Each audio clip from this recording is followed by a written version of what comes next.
আসসালামু আলাইকুম প্রিয় খামারি ভাই ও বন্ধুরা, দেশ এবং প্রবাস থেকে যে সকল ভাইরা এই ভিডিওটা দেখতেছেন সকলকে জানাচ্ছি আন্তরিক শুভেচ্ছা এবং অভিনন্দন। চলে আসলাম আরো একটি নতুন ভিডিও নিয়ে আপনাদের মাঝে। যে ফ্যাটেনিং বা মোটা তাজা করা গরুর ক্ষেত্রে অধিক পরিমাণে দানাদার দেওয়ার ফলেও মানে আপনার পেটে কোনো গন্ডগোল হবে না বা ফুড পয়জনিং হবে না, সে সম্পর্কে কিন্তু আজকে আলোচনা করব এই ভিডিওতে। সঙ্গেই থাকবেন। এই যে দেখতে পাচ্ছেন গরুগুলো, এদিকে দেখান, এই যে গরুগুলো দেখতে পাচ্ছেন, এই গরুগুলো কিন্তু আপনার প্রায় ফ্যাটেনিং এর শেষ পর্যায়ে আছে। এখন কিন্তু আমাদের 3 বেলা খাদ্য দিতে হচ্ছে এখানে।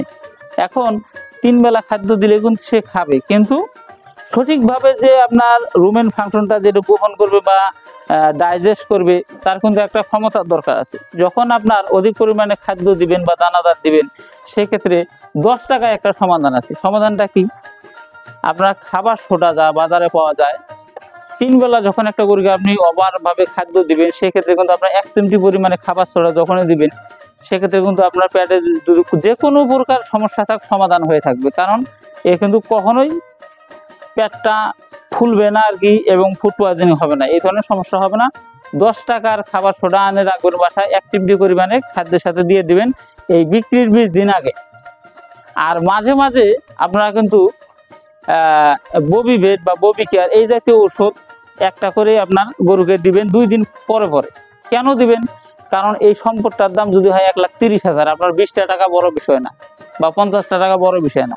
খাদ্য ওভারডোজ দেওয়ার পর অবশ্যই মনে রাখবেন আপনার খাবার সোডা 1 চিমটি করে দিবেন, এবং ববি ভেট পাউডার এটা একটাই প্রায় দিবেন। আমি যেভাবে খামার দিই সেইভাবে কিন্তু আপনাদের কথাগুলো বলে থাকি। যেমন এই গরুটাকে কিন্তু বর্তমান দানাদার দিচ্ছি, আগে দানাদার দিয়ে আমরা 4 কেজি দিনে, এখন বর্তমানে কিন্তু 6 কেজি প্লাস খাচ্ছে 3 বেলায়। অবশ্যই তার একটু সমস্যা হয়, সেই ক্ষেত্রে কিন্তু গরমের দিন তার মধ্যে স্টক করার সমস্যা থাকে। সেই জন্য কিন্তু আমি এখানে খাবার সোডা দিয়ে থাকি সব সময়। এই যেমন আপনি যে দেখতে পাচ্ছেন, এখানে কিন্তু আমার আনাই আছে, এই যে আমরা দেখতে পাচ্ছেন স্টোমাভেট প্লাস, এটা একটা দিই। আর এই যে খাবার সোডা আছে, এটা 1 চিমটি পরিমাণে কিন্তু আমি দিয়ে থাকি গরুকে। সেক্ষেত্রে হয় কি, সেক্ষেত্রে আমরা কিন্তু ফুড পয়জনিং হওয়ার কোনো চান্স বা ভয় থাকে না।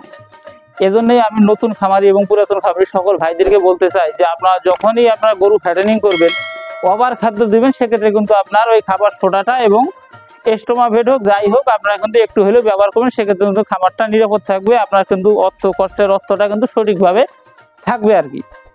ধন্যবাদ সকলকে। আসসালামু আলাইকুম। ভালো লাগে চ্যানেলটি সাবস্ক্রাইব করবেন।